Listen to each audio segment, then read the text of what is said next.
This episode of Grilled is sponsored by Rationale, your leading provider in multifunctional hot food preparation equipment.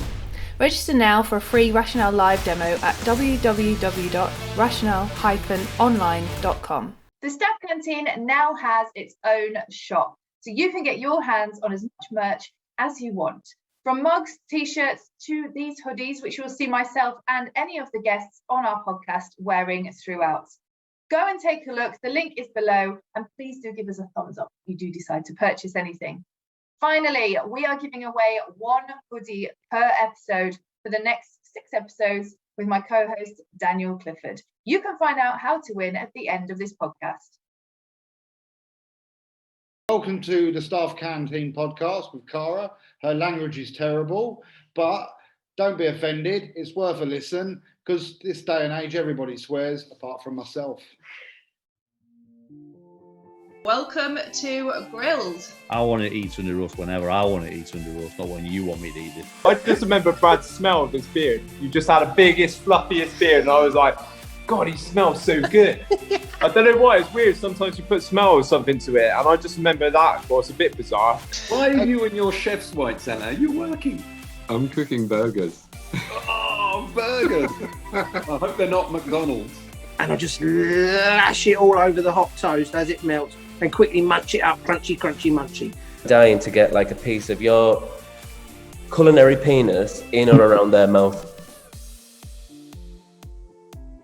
Welcome to Grilled, a podcast by the Staff Canteen. I'm Cara, editor of the Staff Canteen, and this is the final episode with Daniel Clifford from Midsummer House.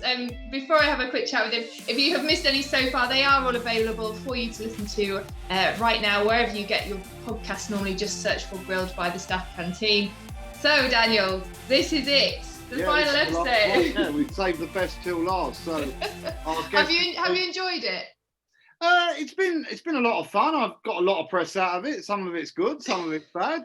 I think, it's been a lot of fun. I'll be honest with you, it's nice to catch up with people that you don't see very regularly. So yeah, it's been good. Yeah, good. It's strange because we've had 2 Scottish guests. So yes, well, do you know what? Let's introduce our guests today properly and why you wanted them on the podcast. Well. I'll introduce William is our last guest for our last podcast, William Curley.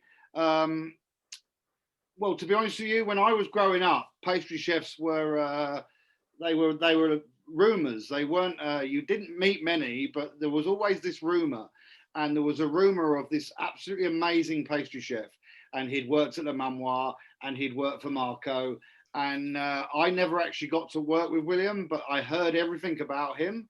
And then we met once in dinner. I was at Restaurant by Heston, and we met and we've become friends. And I think, to be honest with you, he's somebody that's a bit of a myth because pastry chefs are non-existent anymore.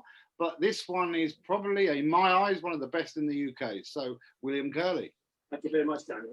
Thank you.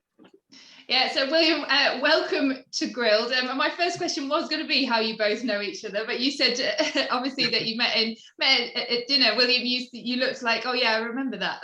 I was thinking about Jersey, but you're right, absolutely it was. I was having lunch with Jackie, my publisher. Yeah, it was a nice lunch. I remember that. Yes. Yeah, it was good. It was a good lunch. It was my first time at dinner, and it was such a big restaurant, and a restaurant with 2 stars is at that size was like one of the first in the UK. So, and the consistency at dinner is just absolutely mind-blowing. Yeah, one of the best. Yes, one of the best. Right, so I do have some questions from the audience, but first, William, I have a question for you from our last podcast guest. My name is Claude Bozzi from Claude Bozzi Abivandum, and my question is for William Curley.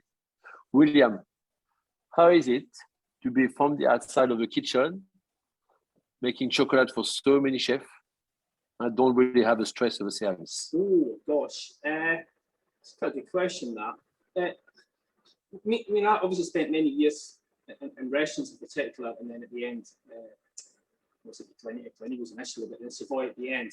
So I suppose for maybe 12, a little bit longer, maybe 15 years, doing services every single day, and then to stop that when I opened my first shop in 2004, I had to restructure myself completely. So you didn't have this, you know, building up for a lunch service, dinner service. It was all about being ready to open in the morning, getting prepared in the morning, because of course that's when your service effectively is, because that's when people can start spending money.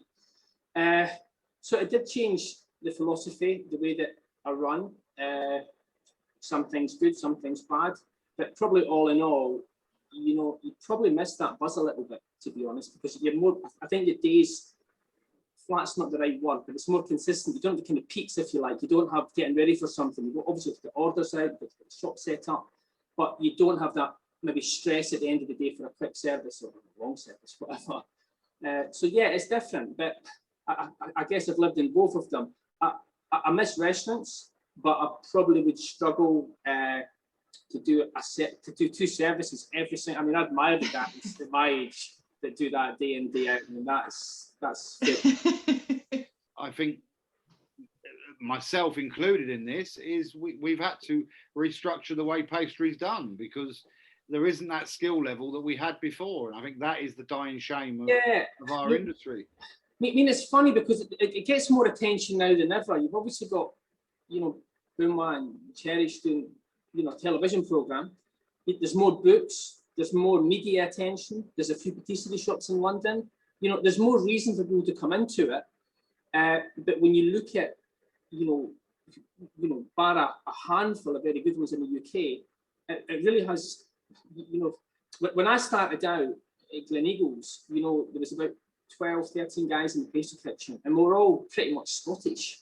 Now, obviously, we all went different ways and we didn't all become pastry chefs, but there was a period where, you know, it felt there was more and more young people coming into the industry, not all from the UK, obviously Brexit's changed things as well, but you're right, there is it's as if everyone goes to university now. Why pastry? Why did you choose pastry? Well, you know, I mean, I went to a little local college in Scotland, then I got an apprenticeship at Gleneagles, and when I went to Gleneagles, I had the choice to do kitchen and larder or go in the pastry kitchen. And you know, my grandmother was she worked in private houses doing high tea, afternoon teas, that type of thing. And I guess there's a little bit of inspiration in there. I didn't sit and analyse it. You know, when I left school at 15, I didn't think that, I didn't even know I was going to be a chef. You know, I was just like all young boys. Then, you know, I employ young boys now and I think to myself, where are they going to go? Yeah. Well, girls are much more focused and structured. So I suppose when I went into it, I didn't have my eyes set on being a patissier or chocolatier. I didn't even know what these words were. When I was at Gleneagles, I definitely got a lot of foundation under Oldie and Ironside. I learned how to, you know, to make basic things, good puff pastry, good brisée, good crème patissier, you know, good fromage, that type of thing. I guess gave me foundation, but I suppose I was going down a route that I didn't really, this is the late 80s, early 90s, I didn't really analyse it in any great detail. I had got a job, I liked it, I liked the buzz of it all, and I was, you know, just on the train, I guess. When you talk to young chefs now then, is there a reason behind them not wanting to move into that sector? I don't think there's a training anymore, Cara. I don't think the big pastry chefs don't exist anymore. You know, the big hotels used to have, the pastry chef was nearly as famous as the chef was because it's a separate kitchen. Now, I don't think that actually exists. I think, as William said, we've got 5 or 6 that you could actually name, but the rest of them, they're unheard of, really. I think the Bake Off, the program, the professional one that they do, I think is very, very good, but they're all, you know, it's a skill that is a difficult one to teach now, because you've got main kitchen chefs teaching young lads how to do pastry, and we're not the best at it, but it is what it is. I guess it's aspiring young people to come in to take this up as a craft, as your profession, and it's also having just what you just touched on, it's the infrastructure. Now I know Thames Valley, I know that Westminster, I think Sheffield and Glasgow, they all have courses in the UK, but you compare that to say France or Germany or Switzerland or Belgium, you know, every town has opportunities to be a patissier, chocolatier, lingerie. That's all part of their culture. We don't have that in the same way. I think with cuisine, you know, we didn't at one point have it in the same way either, but there was a real massive change with the Roux, Monsieur Blanc, Mr. Kaufman, all that changed things dramatically in the UK during the it's the late 60s, 70s and 80s. And of course, you touched on the hotels. You know, we've always had some wonderful, great deluxe 5-star hotels here, which have brought in, you know, big name chefs from the continent, really. So there has been that infrastructure there. But sadly, for my profession, you're right, there's not a huge wave of young talent coming into it. Daniel, is pastry something you enjoy? No, the one thing in the kitchen, I enjoy putting things together, but I don't think I have. You know, it's funny. I will contact people like William to get advice because there's certain things. You know, I remember about 4 years ago, I contacted him about Angelica because I wanted to understand how they did it. And today we're doing crystallized pumpkin for a new dessert, and we were. And it takes you back to that conversation I had back then of how do we crystallize it, you know, because the thing is you've got Google now, so you use that a lot. But the situation is you always want this pastry chef to give you the advice because the end of the day is they've been doing it all their life, and I think it's a real shame that it's a dying art in this industry, and it is something that we as an industry we need to work on because. You know, I haven't had a pastry chef at Midsummer for 5 years, and it's you've got chef de parties that in some ways it's good because we put them on there. They do 6 months and they understand the basics. But you know, when they're baking bread every day, the consistency of that is not because they don't understand the process. It's not going through their veins. It's something. It's you know the only way they get better at it is to constantly do it.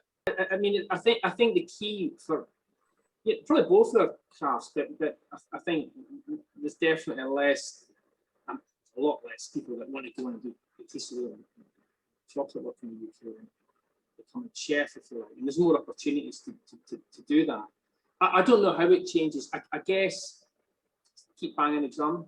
Hope more young people want to work with their hands than go away and why would you want to study all the time? You know, go in the kitchen and cook and have fun. It's an amazing industry. The interesting thing here is I was talking to my children last week and we were having a conversation and my dad had come for dinner and we were talking around the table because the kids can't leave education now till they're 18. And what I was saying, because I started cooking at 15, William started cooking at 15. Now, that's a really important age where you get molded at that age, you get molded into a kitchen and you go into a kitchen and it's a bit like school where the end of the day is you're not learning 10 subjects, you're learning one subject and it's repetitive until you get it right. And then you move on to the next thing. Now, I think, chefs coming into this industry at 18 after they've finished education is we've lost 3 valuable years there where they become sponges and they take in information. Now, at the end of the day, as an 18-year-old boy, it's also that structure of, they're going out on the lash, they're, they've been to university or they've been to college, so they've understood what, don't take this the wrong way, but they understand what having a life is. And then suddenly they're going to come into an industry where people are going to say, right, you need to be at 7 in the morning and you're not going to finish till 1 at night. Well, the social life that they've spent the last 3 years getting together is going to go completely out the window. Now, I think at the end of the day, when I was young, my daughter's she's her 2nd year at university. I think she spent the first year pretty much drunk. And I think to myself, I never lived that life. Tell about it. Yeah, I agree. Yeah. And I think that's where it's difficult to take people who's 18, 19, who don't know anything about the industry, and they come in, it's a massive shock. But if you come in at 15, or 16, I'm not saying 15 is legal, but it's strange. By law, we can't employ anyone who's under 18, who's full-time because they're meant to be in education. But we are educating them, and that's the thing is we'd have a lot more pastry chefs, we'd have a lot more chefs in this country because that's how all the generation that my generation and William's generation and Claude's generation, they all started when they were very young. So it is it's a dying industry, isn't it? something in there for sure. I think you're right. I think you know, as people get a little bit older, 16, 17, 18, but I think you know, a lot of people that do well in our industry come in young, they get a appetite for it. They, you know, it becomes a career path very quickly, and they really get on that you know, trail to go and soak up as much knowledge as possible. And you are right, the older you get, you know, there's other things that appear, social lives, yeah. And I think it gets harder and harder to entice people as a profession, if you like. So yeah, I think you're right. I mean, you know, the ideal scenario is linking both up. So they're getting, you know, real hands-on experience, and they probably are getting other aspects of education built into it. You know, when I started out with the apprenticeship, I had to go to college, etc., and do my papers at the same time. So it wasn't just all, you know, working in the kitchen. I think Westminster have something, we did for many years take apprentices at 16, 17, and we still do take young people, but it's interesting you saying that. The last time I've had a CV in from someone under 18s, you know, a good couple of years ago, so maybe that is the case. Well, it's the case because it's illegal for us to employ them now. So, you know, they don't actually exist. So it's a shame, because that's where I think you get. I know for a fact myself, you know, I left home at 17.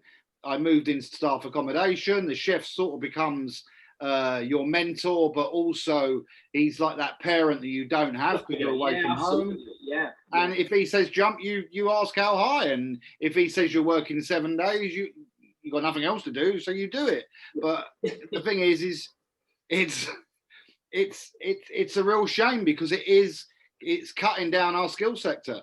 And you know, it's like Claude said, you know, you make the chocolates for all the best restaurants in London. Why do you think that is? Absolutely, because, you know, so many hotels and restaurants don't have the skill base that's in there. You know, and that goes back to even in Mike Liddell's days, you know, in the 80s and 90s, where he was providing, you know, top of the range patisserie into many hotels and cafes and shops, etc. I think that's always been there, but it probably feels the demand for it is you know, greater than it has been. I mean, there is some terrific, you know, pastry chefs in town, and you know, Mandarin, Connaught, you know, they've got very, very good, you know, pastry chefs here. There is, you know, still great opportunities for young people to go and work in, you know, high-end hotels and restaurants. But, you know, Brexit for me has changed a lot of things. You know, there's a lot less people from the continent who are bringing a lot of those skills with them. Yeah. And you know, there's only so many UK, you know, top pastry chefs. But now it's much trickier and more complicated for them to come here. So you've not got that whole kind of wave and that sort of, you know. But also it's the education of us, because these people come over from the continent and they do things that we don't know, or they do something different, and you stand back from it and you think, okay, I haven't seen that before. You know, I can work with that. It's an idea that suddenly clicks. But well, yeah, Brexit's a... Absolutely. You know, I think we all know when we go to, you know, if we go to a town or city or the country, you know, as chefs, we always go and try and, you know, look out, is there any good restaurants locally? Is there, you know, is there any good shops? You know, for me, when I go, you know, on holiday, I'm always, you know, looking out to see if there's any, you know, good pastry shops, good chocolate shops that I can go and visit, plus restaurants, you know. So when you think about it, the whole infrastructure, you know, of having top restaurants, top patisserie shops, chocolate shops, you know, we need an influx of people to do that. You know, there's not enough people in the UK that's going to take this as a profession for that to happen. So I think we're kind of a bit of a stalemate here to see how things materialize. How are you dealing with it? You talk with staff? Yeah. Yeah, I mean, it's complicated. You know, pre-COVID, you know, quite a few guys from Italy and France, and they went back and they've not returned. So we had to restructure. We've had to, you know, look at, you know, I guess trying to be clever. You know, I mean, I think my business that I had for many years was all about young people, all coming into the industry, developing them, and you know, letting them, you know, go into the next, you know, stage of their career. And we still have that to a certain extent, but there's not as many young people coming in. So you've got to think a little bit, you know, broadly. And we've got one or two local ladies who come and they work, and they've got the basic food hygiene, and they're quite capable of rolling truffles. They're quite capable piping truffles, and you know, they can do biscuits, they can do basic jobs for me. So I suppose what I do as a business, I take the key highly skilled jobs for the sort of 3-4, you know, best chefs in my team, and then I make sure they concentrate on those type of jobs, and then the more mundane, but the simpler jobs, if you like, I let maybe people who are less skilled do that. I suppose it's only common sense that that's where we are. You know, I can't afford to lose any more highly skilled guys that I've got this time. Yeah, I think we're all the same. I think in the restaurant industry, there's the sommeliers, restaurant managers, sous chefs, chef de parties. They're all the ones that we're missing. And I think what we've had to do at Midsummer is we've had to look at the long-term staff that's been with us, and we've put them into more senior roles because they're the ones that can teach how. Because the thing is you do, when you're employing 35, you do feel like you can't keep on top of all of them. So you've got to break it down into systems where this person's in charge of 5 and this one's in charge of 5, and many teams within the establishment, because it's too hard to keep on top of it.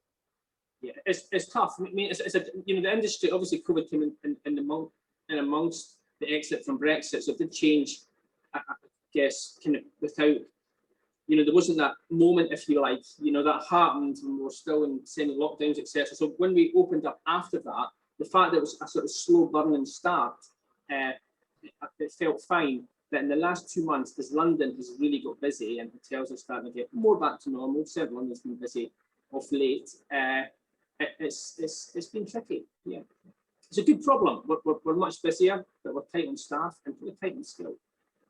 Yeah, I went to London on Sunday. I'll be honest with you, I actually could not believe how busy it was. It was I was there 3 weeks ago, and then to go back on Sunday, and it was like there's 50 people waiting to cross the road. It's like, wow, London's back. That's You're sort of walking over you're driving through London. You think that's a COVID hotspot just there, but it's just. Yeah, I used to complain about it being busy, but I don't do that anymore. That's for sure. No. Should I go through some of the questions we've got from Instagram? Yeah. Okay. So first one, what is William's favourite chocolate flavour combination? I mean, I actually like good quality dark chocolate. Just a tablet of dark chocolate, maybe with a sprinkling of cocoa nibs on it. It's just a little treat. I guess if it's something that I've made, and I enjoy to having a more special moment. Maybe I like the rosemary and olive oil chocolate that we do. I got to sprinkle the sea salt on that as well. So I like that. I like everything I do. It's quite hard. It's a very simple. We do a yuzu chocolate, and I love the kind of citrusy aspects of that. So yeah. I mean, I like everything I make for obvious reasons. I think many years ago, someone I worked for said to me, if you don't like what you make, then you've got a problem. But I like pure dark couverture. But if I was pushed, rosemary, olive oil, yuzu, and maybe there's a Japanese black vinegar chocolate. I also like. Have you ever tried a combination that you've been like, oh God, no, that's awful, it doesn't work?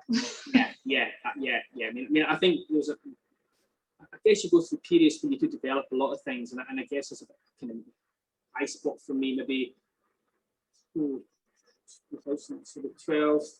years ago or so, and I used to go to Japan regular because my first wife was Japanese, and there's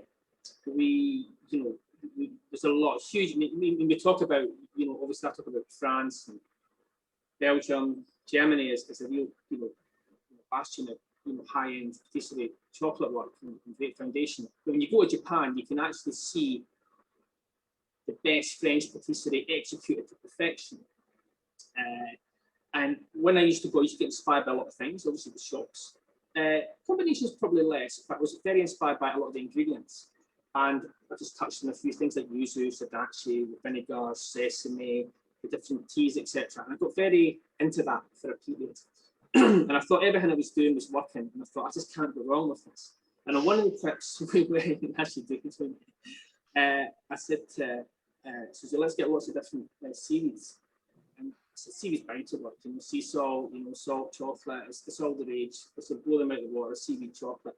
And we got back and I gave it to one of the guys in the kitchen and said, look, there's lots of different seaweeds here. I wanted to make a ganache with every single one and we'll do a little tasting of it. And I asked her to do some lovely ganaches, put them all in trays and we all set up and it's quite a few of us were to taste it. And I can always remember just getting the spoon and diving in rather than a little bit, just a big spoon in to taste it. And I put the seaweed in my mouth and I'd never taste is such a strong sensation flavour of fish. It was horrible. And even to this day, I can still get that. And fish and chocolate's a bad combination. It was bad. It's Funny, really- I went to Noma, and the petit four there is cod skin, deep fried, dipped in white chocolate with rose petals on it. Well, Heston did the caviar with the white chocolate. So there may be something in the white chocolate that works. I don't tend to do much with white chocolate, but the white chocolate may work in a different kind of way. But certainly dark couture and seaweed was a bad combination. Yeah. You must have done that as well, Daniel. Have you tried I've stuff made- together yeah, and be like, oh, I'm not a pastry chef, am I? So we stick everything with chocolate and see if it works. If it doesn't work, the problem is we don't write it down. So the end of the day is a couple of years down the line, we go back to revisit it because the problem is your memory doesn't work that way. So you think to yourself, William's, he's lucky, he's written it, the seaweed doesn't work. But yeah, it's that's ingrained, I Also think. getting old, isn't it? You know, you go back. there is some, you know, it is funny. Chocolate does work with so many different things, and it's interesting because it's also down to where you buy the chocolate from, and who you use, what supplier you use, and where you and how it's looked after. And I think it's a fascinating. You know, I can understand why people fall in love with it. For me, it makes my hands too sticky and it drives me absolutely nuts. But it can be complex at times. Yeah. Daniel, a question from Elliot Hill. What's the best meal you've ever eaten? Something which has really blown you away? Michelin-starred in France was the first serious French restaurant I went to. The setting is just absolutely unbelievable. The service, they sit you in the bar and they refuse to serve you anything till 7 o'clock, and then at 7 o'clock the doors open and the whole front of house team walk out and the show starts and it doesn't stop. So Michelin-starred's up there. El Bulli, I went to El Bulli 3 times when that was open. I took the year we got 2 stars, I took the whole team and we had the kitchen table. I think that's probably the best dining experience I've ever had. You know, it's not very often, you know, for me, that was a restaurant that you felt safe, but nothing you was going to try was going to be what you was expecting. And it was just, sometimes the combinations would just, you'd stand back from it speechless, because the simplest thing, like an orange sorbet, a balloon would come out, they'd give you 2 orange balloons the size of, well, they were massive, and they'd cut the end and it'd fill your air, all the air that you breathed in was orange blossom, but they were stirring the sorbet while this orange sorbet, and as soon as the balloon's deflated, the sorbet's ready. And I'll be honest with you, it's that sense of feeling, that sense of being there. And you know, there isn't a restaurant like El Bulli anywhere in the world, so it's a shame it's not open anymore, because it was up there for me. Very glad that you ticked it off your list. Yeah. Did you go? I went to El Bulli, yes. In fact, I went with a dear old friend of mine, possibly 2003, I think. And yeah, it was a fabulous meal. And some of the things you're talking about, it's creating all your senses, isn't it? Yeah, very an amazing meal. You know, there's so many little courses. It's a real show. It's a phenomenal. Just, you know, it starts with an olive that's a sphere that's not an olive, but it looks like an olive, isn't it? Yeah, it's just, you know, nothing is recognizable. You sit outside, 15 dishes are served to you before you even walk in, and you've got the beach and you've got the service, and it's you see air coming in, just the windows are all open. It kind of creates, it's very atmospheric, if you like. And I you know, I can understand why he closed, because the end of the day is you know, he top of his game for 6 or 7 years, and I think it's very very difficult to keep that mindset. I think what I touched on at the beginning, I think, you know, to do food at that level for a sustained amount of period, massive impact on you. I think, probably being a football manager, I guess, I think there's only so long you can do it for, and then you think, I've got to change my journey, and I think that's what can happen there. And also, he was absolutely at peak there. He probably was the best restaurant in the world at the time. So, 100%. William, what about you? What was is there a dessert that's ever done that for you? That's ever really like impressed you, or you've had to kind of deconstruct it and figure out how they've done it, or anything like that? There has been. I mean, maybe less in certain ways, but more than others. You know, when I was at La Chocolatier, I always remember 3 of us went to the Mama for lunch. And, I was 20 years old, and up until that point, I wasn't in a very position in Belgium, but I hadn't really eaten out. And I can always remember we went there, and we had Raymond's cappuccino cup, the palette of the sorbets, etc. And I remember thinking to myself, gosh, this is absolutely kind of mind-blowing. I've never saw anything really like it. So that was a little defining moment. And there's a dessert I had at Pierre in Paris a few years ago, and don't ask me to completely explain it. It was chocolate and it was citrus on the plate, and it was very artistic on the plate. But I can always remember looking at it thinking, wow, that's just so thought out. Every little aspect of it, the texture, the creaminess of the mousse, the sorbet that was with it, and just the simplicity was there, but it was just on the money, I guess. Sometimes people maybe don't realise the complexity behind desserts. We don't see the thought process either, because I think that is the hardest thing, is to get, passion fruits, they change on a daily basis because of the ripeness. It's understanding the produce you're working with, and this is where it's not robotics. Pastry is the only part of the kitchen that has really fundamental recipes, but you still need a palate to be able to work with them recipes.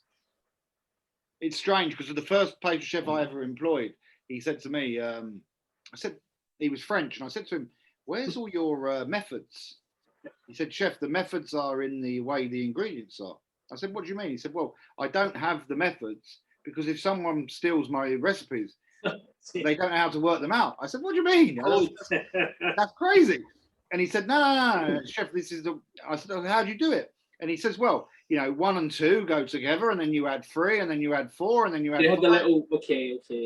And it didn't make any sense to me, but he understood it. And the thing is, I think that's where the industry's changed so much is, you go back to the late 90s, the early 2000s, you sort of had to sign a contract to go and work in. You went and worked in a 2-star restaurant. You weren't allowed to share your information with other people. Now it's a massive sharing game. People are so happy to help. It's more open now, isn't it? Yeah, 100%. I remember that's the first chef I worked for. He used to do sugar, and it was all kind of under cloak and dagger. It was all kind of hidden away, etc. Is that Willie Pike? No. Willie's actually the total opposite. Willie's an exhibitionist. Willie would. He's the most generous man I've ever met. Absolutely, he's an amazing guy. Willie Pike. He's a great friend, and he's one of the best. And he taught me a huge amount when I was young. Still does. Did you work with him? At college, he was my lecturer when I was doing my apprenticeship, etc. So it's amazing how people like that they're still figureheads in the industry. Everybody knows their name. They're the people that we still look up to with absolute, when I see him, he's the kindest, most generous man in the world. And I always say to him, look, Midsummer's got an apple tree. Yeah, you need to come down and show us how to do your blown apple. Yeah, because he's world famous for that. Yeah, absolutely. And he keeps on promising, but he hasn't come down yet. Yeah, well, I should bring him for lunch or something like that. Yeah, definitely. Daniel, Midsummer, how long did it take you to find Midsummer? And when you found it, was it all you imagined your restaurant would be? No, it was an absolute nightmare. I was senior sous chef in a 1-star in Leeds called Raskas. My business partner came to eat. He asked who was running the kitchen that day. It was me. He asked the waitress to get my telephone number. He phoned me. I sort of left on Saturday night, got a bus down to London, got a train up to Cambridge, had probably 30 minutes walking around this knackered old building, and thought to myself, oh, we can do something with this. And I signed on the dotted line, agreed to go into business with him, and he does finance. I do premises, and obviously I run the restaurant. And it wasn't until I had stuffed animals on the walls. It was just that half an hour show round just wasn't long enough to actually realise what a nightmare I was taking on. And was that the ones for dinner? Was that? I was just. I remember 6 months in, Simon came down from Raskas because I'd worked for him for like 3.5 years, and he came down, and he basically came down for Sunday lunch, and he said to me, "You'll never make this work," yeah. And he'd come for lunch, and he stayed until 10 o'clock that night. And my first child was on the way. I still had my house in Leeds, and he sort of put. When I was in Raskas, I was earning like 14.5 grand on senior sous chef. God, that seems like more than I get just now, huh? Yeah. Well, but I'll be honest with you, and he sat in the restaurant and doubled my salary. Yeah, he said, "Come back to Leeds. You know, Daniel, you'll never make this work." And then I drove home, and I was meant to be home at like 4 o'clock, but I got home about 10:30, and it actually really pissed me off that he'd come down and he'd sat there for so long and kept me on my only like night off, away from everyone else. And I gave me the grit in my teeth to say, no, we're going to make this work. And just kept on pushing and pushing and pushing and pushing, spending everything I made, and it finally came through. But yeah, it was, if I was going to do it again, I would definitely find a premises that's staff friendly, because Midsummer House is a 2-bedroom house that's been extended and extended and extended. And I'll be honest with you, it comes with, you know, the doors in and out of the kitchen are still the framework from the original house. And there's only so many times them doors can be open before they fall off. So yeah, it's a lot to deal with, but it's good fun. I still love it, but yeah. It must be funny looking back now, because what you say is that it's nearly 25 years, isn't it? Yeah, it's 24 this year. And I think it's quite emotional, really, because I look back and I look at pictures and I think to myself, was it really like that? And the thing is you don't realise it, but none of your staff understand what you've been through to get it where it is, and they don't understand the hardships, and they don't understand that the walk-in fridge used to be here. And you know, I was very, very happy in my original kitchen, and I loved it, and I loved the blue seal oven and the stop burner that never worked, and all the things that were knackered I loved. And the thing is we've got a separate storage away from Midsummer, and it's got all the gems in it. And Mark keeps on going over and says, "Chef, do we need these plates?" Well, I had them in '99, Mark. They're the basket plates from Vilroy. You can't get rid of those. You know, they're like they're precious gems. So I think, yeah, I don't know. I'm a collector, and I collect things, and I don't let things go. So there's lots of memories, lots of things for the children to inherit when they're older. Are the stuffed animals still in there? No, stuff animals. They went on. The thing is, Cara, I would wait till Sunday, and I would just burn stuff in the garden. I'd literally burn stuff to get rid of it, because it was, yeah, back in them days you could do them things, but you can't do it anymore. It's just, it's bizarre, because, you know, I can still see the next stage of development, and that's the interesting thing. I can still see where I want to take it in 2-3 years' time. Yeah. That's right. I can just imagine people looking into your garden and seeing stuffed animals burning in your garden. The flooding. I think the flooding was the flood. I think that was the changing point. Right. We flooded in. I bought it in August '98. The first flood was in 2000. The second flood was in 2001. And that closed us for 4 months, the first one. Insurance claim was about 190,000 back then. And I didn't think we was going to reopen from that, but luckily the team I had, and funny, I had a pastry chef there, Elwin, who very talented guy. Yeah, he was my pastry chef then, and he went off to work for Tom Akins, and then he went to Thomas Keller. but he was one of the last pastry chefs we had, and it was funny because because he was on the pastry, he could do all the polyfilling really well, and he could do this really well. And the thing is that's the beauty of chefs. You know, if you can ice a cake, you can fucking plaster a wall in my eyes. There's lots of backup jobs. Yeah. If it all goes pear-shaped, we're open a building company. So we'll go hungry and we can always decorate the house. Yeah, make it look nice anyway. It might be all going pear-shaped behind you, but at least it looks nice. But yeah, it's the industry's changed. It's changed so much, and it's changed so much in a good way. But I know why I am quite good at what I do. And I think that's because of the training that I had and the disciplines that were put into me. Absolutely. And it's a real shame in my head that I do feel like there's some gems that come into the business and you look at them and you think to yourself, this guy's on the right track. He's got the right attitude. He will go far. And they are the gems of the future. And before we started this, obviously we mentioned COVID, and William was like, "Oh God, yes. Don't want to talk about COVID." But you did say, Daniel, that was the last time that you two saw each other. So we got invited. Me, William, Simon Holston, Lee Westcott, Lee's mate. I can't remember his name. We were invited out to go and work in Jersey for the night to do a chef's dinner, and William and Simon and they were doing the Friday and I was doing the Saturday, and I think we all flew in on Friday morning really early, and none of us really understood what COVID was at that point. It was, we were hearing rumours, but it wasn't like this COVID thing, what is COVID?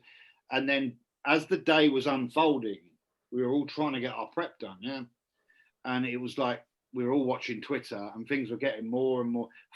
God, they're going to close the underground. God, I had to go upstairs and check that out because that would have completely stopped. Well, William was doing dessert on the Friday night and he was doing his famous Jaffa cake. And like what chefs don't understand is even people like myself and Simon, we're like little kids. You've got William Curley in the corner doing this fucking famous Jaffa cake, and you're like, I can't wait to eat this. I can't wait to eat this, because you're giddy about it, because you're not trying to, you're trying not to look a dick, but you're actually giddy because you're like, I've heard so many things about it, but I've never actually tasted it. And you're like going over, dipping your finger. Disappoint you. No, you taste that chocolate mousse, it's the fucking bollocks. And then Simon will go over there, and then Will will go over there. He vanished, He vanished. And I had Liam, my sous chef, with me. And he said to me, Chef, Williams, he's not here, I said, believe me, chef, I said, he's got more important things to worry about. I think he's up in his room trying to sort out what's going on in the shops and what's going on in London.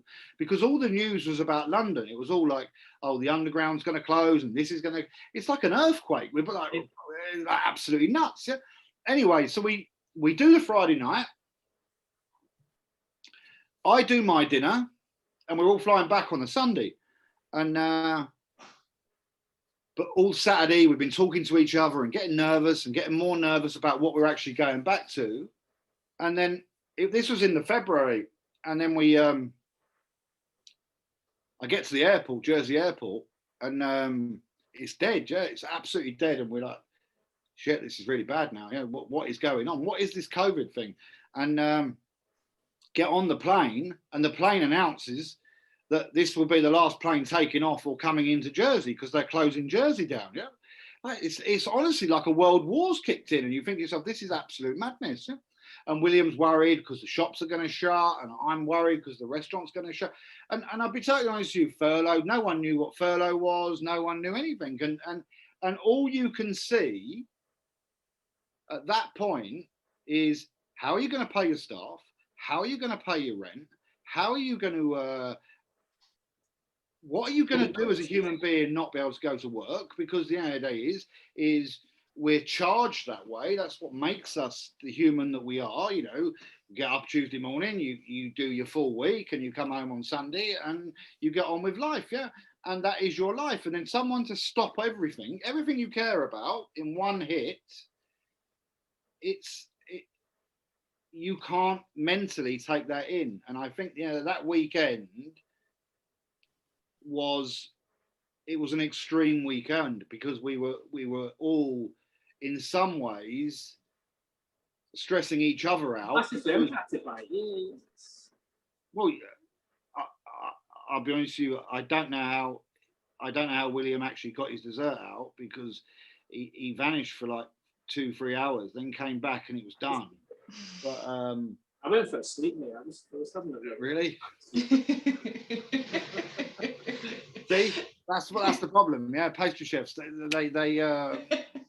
they're so bloody good that they can go and have a sleep for 3 hours. Anything but. I was stressing like you. I mean, obviously, you know, we know now in hindsight a lot of things that we didn't then, and you know, it's not great, but you know, the world hasn't stopped, thankfully.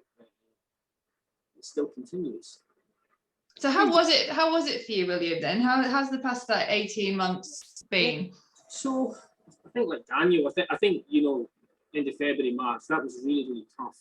And you know, so as a business, we've got a shop in Harrods, a concession there. We've got a shop in Soho, which I guess is the flagship business. We supply quite a few high-end restaurants, hotels in London, which is, you know, very important to the business. I do my little other bits and pieces here and there, and we also do online. And online was probably, although it was a reasonable part of the business, it wasn't a huge part of the business, and that was about to change hugely because, of course, the shop was closed, Harrods closed, and everywhere we supply closed. So everything went online. I think initially made the mistake of putting virtually every single member of staff on furlough. Let myself, one of the guys here, to get on with it, and of course online just went. It was before Easter, and we really struggled to cope with demand. I also remember the issues with the post, so getting deliveries out, post offices being open, etc. It was chaotic. It was crazy. I was driving around in the car doing local deliveries, etc. Once things settled down a little bit, we started to know where we were and how we kind of pan out going forward. We spent a lot of time, energy getting our website the way it should be, pushing online sales, having a collection every day, etc., and really built the business to a certain extent. It is that now around online. That was the real kind of driving force. Now, you know, shops are back up, running, busy. Supply business is back up, running, fairly busy. But I'm very aware that could change, and online, you know, could be the main part of the business again quite quickly. So we just wait and see. But it was okay. It was challenging. I think the uncertainty is the worst thing. I think when you know where it's going to be and how it's going to, you know, what's coming, it's easier. But back, you know, last February, March, that was very, very tough. Yeah. What do you think is going to happen over the next 3 months? I wish I knew, mate. I have no idea. I think certainly London will get quieter again. I think undoubtedly people will probably start working from home more, whether they're encouraged to, told to, or, you know, big corporate companies decide that they do. And, you know, in Soho, we get a lot of people that work in offices. So I guess we have two kind of customers. We have people who work there during the week or just kind of hang out in Soho, as you do. And then we have kind of Friday, Saturday, we get more destination customers who travel into town. So both of those, you know, customers will be impacted if we start having another COVID crisis. So I just play things day to day. I mean the business is okay and it runs fine, and we've got some really good people. And, you know, I think we got through that first, you know, crazy period okay. So I imagine we'll be fine. But it's not a, you know, I think like everybody, I just love it the way it once was. How was it when you first opened in Harrods? In Harrods, it's over 10 years ago. Sort of like it is now, it's unorganised and chaotic as it was then. You know, we're small. You know, I'll be the smallest business in Harrods by some way, I would imagine. You know, we're not some kind of corporate brand. We're just a small, you know, handmade in London business. I love Harrods. It's been good to us. Good relationship there. We've got some great customers that go and you know, buy specifically in Harrods, so they like going to Harrods, and we're in Harrods, so it ticks all the boxes. We did the room, which was launched earlier this year. It's a beautiful chocolate room. If you know, get a chance to go with folks. The reason I asked that question was I walked through there about 3 weeks ago, and okay. I do you know, it's bizarre. You see your stand, and I turned around to my family and I said, "That's William Curley's stand. He's a friend of your dad's, yeah." And they don't believe you. Like, no, you don't know him. Yes, I do. I know the boy that makes these chocolate. You should have told me. I organised a little tasting for you.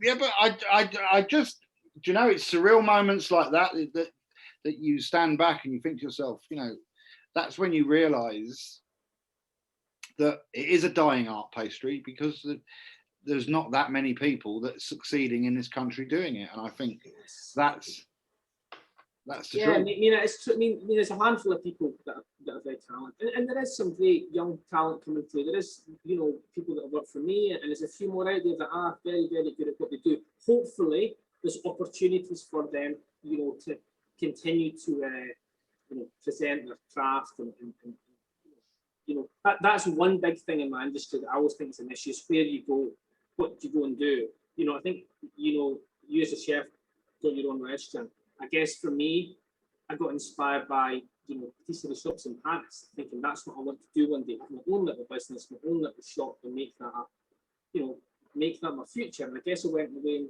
you know, tried to do that the best I could. But, you know, it is hard for pastry chefs where they kind of go. I think there is a point where they think, right, am I going to work for myself? Do I want to work in a restaurant where I'm working split shifts every single day? That's the kind of dilemma they have. And it's not going to be their restaurant, they're going to work for something. And I think that's an issue, I think. And I guess it's up to everyone what route, what journey they want to go on, and ultimately being happy and doing it. It's the same as sommeliers. Sommeliers are the same. That you know, restaurants there was loads of them. Now there's a massive shortage, similar to how there was pastry chefs 15 years ago. Now sommeliers, you know, they're getting offered proper money to go and work in shops. Their experience, they can go and do 9 to 5 instead of doing split shifts. And they get to a certain age, and they don't want to be opening bottles tableside. They want to be at the chateaus talking to the people who make the wine. And I think that's where we've got to do something in this country to save the skills that we're losing. But I think Brexit's, I mean, everyone I speak to, they all say that they're short on staff. You know, ultimately in all these scenarios, there's going to be a bumpy period, but it just feels a bumpy period could be, you know, going forever and a day, unless there is, you know, a change in certain things, you know, i.e. allowing, you know, certain skills to come back into the UK, you know, in ways that's viable, or there is more energy, and probably the preferred way is to get more young people coming into your industry. Yeah, because we've got to start training them ourselves, because that's the future, isn't it? It's got to be that way, because as we said, even going abroad to learn their trade is difficult now. And yeah, when I was young, I went to France when I was 21, and I'll be honest with you, it was probably the best thing I ever did. Because you worked in Belgium, didn't you?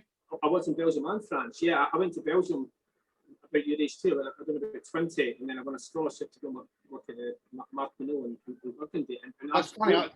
What year was you there? I was Michelin in 19. I always think about football when I do this, and I can work out the season. And Manchester United won something, I can always think that really easy, but we didn't win anything when I was out here. 97, I think it was. Yeah, 96. I went for an interview there. 96. Yeah, 96. I went for an interview there. Oh, did you? Yeah. I was working in a 2-star, and I got offered a job there, and I had to sit down in his up the stairs. No, I sat down with him. He smoked a massive cigar, and he had a massive dog next to him. Mark, didn't he? Yeah. And I remember the whole interview. I'd been in France 6 months. My French wasn't brilliant, and he sat there and interviewed me for about half an hour purely in French. I think I understood 2 things: my start date and how much I was going to get paid, and that was about it. And it was like, right, I could have turned up and cleaned the dishes, for fuck's sake. Yeah, it's a great restaurant. Brilliant restaurant. The spicy pineapple, just, you know, one of the great desserts. There you go. We talked about great desserts. You know, I didn't actually, I obviously made it, and I don't think I've ever had it served to me. But you know, you took the whole pineapple, you know, stir it with the vanilla, and then made a kind of chili ginger sauce, and just oven basted it. So roasting and continued to put the syrup over it. Fantastic. And then when I came back to, because I was with Marco at the time, and when I came back to Marco, we stole that straight away. An amazing dessert. And I guess the fact when Cara asked the great desserts I've had, I never sat. But that's the key, Cara. That's it. There and there is these amazing chefs that we all look up to. Most of their puddings were all stolen because from somewhere. Absolutely. And it was where they could steal them from, where no one would know they've stolen them. But I think it's Land and Sea. You look through Land and Sea. You must have been working. Yeah, when that came out, yeah. Because that all the desserts are Williams in that book. And the thing is Roger and Thierry, but yeah. But yeah, absolutely. Me, Marco was, huge, revolution in the UK and what massive achieved. But loads of the dishes, from Mr. Kaufman, Michel Blanc, Rose, Nico, it was all kind of tied up in there. And then it was all stolen. Like the plate was from here, and the oyster dish was from here, the trotter was from here. Yeah. And I think that's what, I'll be honest with you, that's where it's such a shame about Brexit, because the thing is, in this country, I went to France because I'd worked for Marco and everyone was copying Marco. So you went to like a 1-star and they had Marco dishes on. You went to 2 stars wouldn't do it, but 1 stars was. And there was like 6 1-stars when, 6 2-stars when I was young. And I felt the only other place to go was France because everyone was copying Marco. So realistically, you go to France. I remember when I came back from France, Marco came to Rascasse to eat, and he sat and grilled me for 2 hours, and he made me go through the whole menu of what I'd cooked in France. And he was just like a sponge, like, really? Zander? What type of fish is that? Red wine sauce? How did they make that? The nettles? How did they do that? And you didn't give you a job and get to come back to London, no? Yeah, go back to London, right, okay, I got a new dish, we're going to do this, and this. And yeah, no one knew where it came from. Yeah, I was so switched on with it. He knew exactly how to do it. Yeah, amazing person. He still makes me shake if I met him tonight. I think to most chefs. Yeah.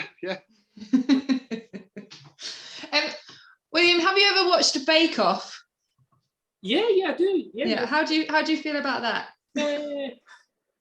This is the amateur or the professional?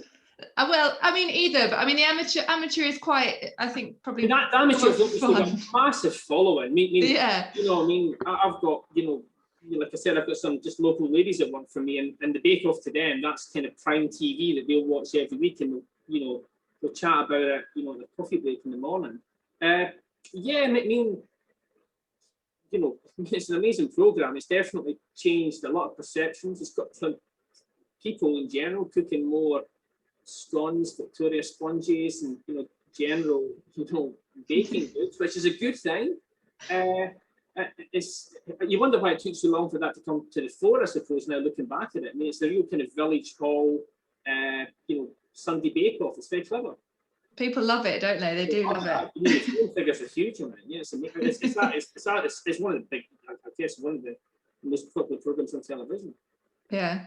I imagine if you watch it though, there's a lot of things going on there that you're like, oh my God, what are you doing?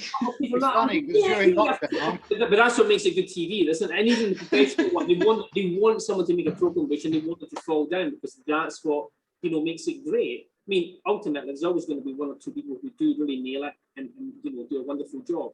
But they do want, for the good and the bad of it, they want to see mistakes happen. They want to see something burn. They want to see something collapse or fall over. That's what makes good television. I've no doubt that the producers of that show make their lives as difficult as possible. You can imagine if something's going wrong. Oh, you can imagine the aircon being turned off. Yeah. A power cut. Has to be, doesn't it? You can, yeah. It's funny because during lockdown, I was Mark really got into it, like really got into it. And, him and my PA would talk about it every morning. Did you see it? Did you see it last night? It's Mark, he never watches normal TV, so for him to watch that, it was quite funny. Daniel, you said that you're going for dinner at Midsummer tonight. Yeah, going for dinner. Yeah. How does the team feel about that? How do you feel about that? I left at 4 o'clock. I told them about 5 minutes before I left, and I need to do it. I keep thinking about it. I keep wanting to do it. I keep every time I want to do it, we end up selling that last table, so I can't.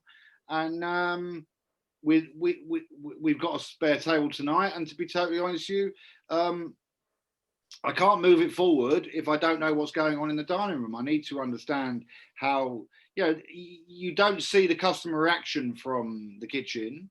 I think it's important to taste the wines. I think it's important to see the service. I think it's important to know the balance of the menu. And I think it's about time I enjoyed it, because, on the other side of, this is the first time in the 24 years I've had it that I actually go into the restaurant now and I serve one of the dishes. I've never done that before. I've always slightly been petrified of the customers.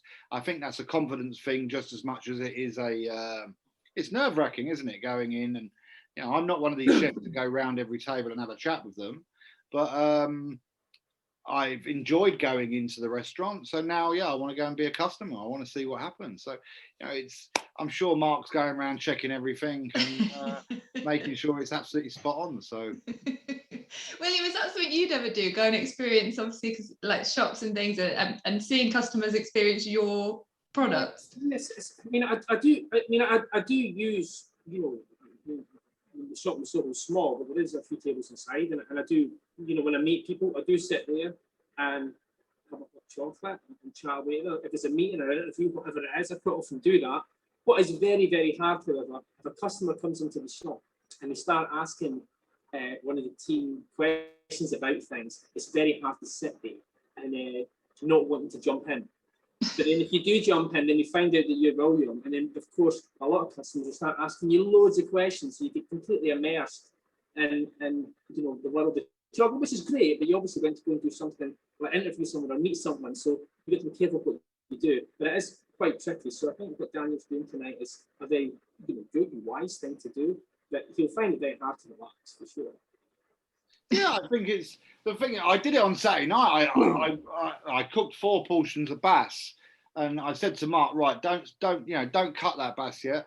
I'll serve the first 2, and I'll come back and do the second 2 in a minute.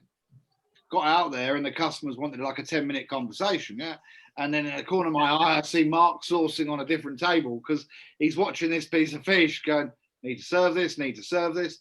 And the problem is once you've done it to one table, you've got to do it to all of them, because one lady stopped me when I got to her table. She said, "Oh, I've seen you go to everybody else, and I was wondering when it was my turn." So, look, it's a positive thing. You've got to interact with your customers, understand it, and I'll see tonight whether we're going forward or backwards tonight. Hopefully, it's forwards. I'm sure it is. I'm sure as well. Enjoy. I will let you go and enjoy that. William, thank you so much for joining us and doing our final podcast. Daniel, what am I going to do without you? Well, I don't know. I think, to be honest with you, Cara, I think I think it's been a lot of fun. We've had some amazing talent on. I think you're pretty fucking screwed carrying this on without me. Who else is going to say controversial things to get us in the sun? Who else is going to get you into like the Sun, Independent, fucking Evening Standard? We went viral, didn't we? William, thank you very much. I hope to see you soon. Absolutely. Take care. Thank you so much. Amazing to see you smiling and happy, because it's been a tough journey for everyone, but it's good to see. Thanks, Phil. You too. Take care. Right, take care, everybody. Have a nice. Thank you both. Bye.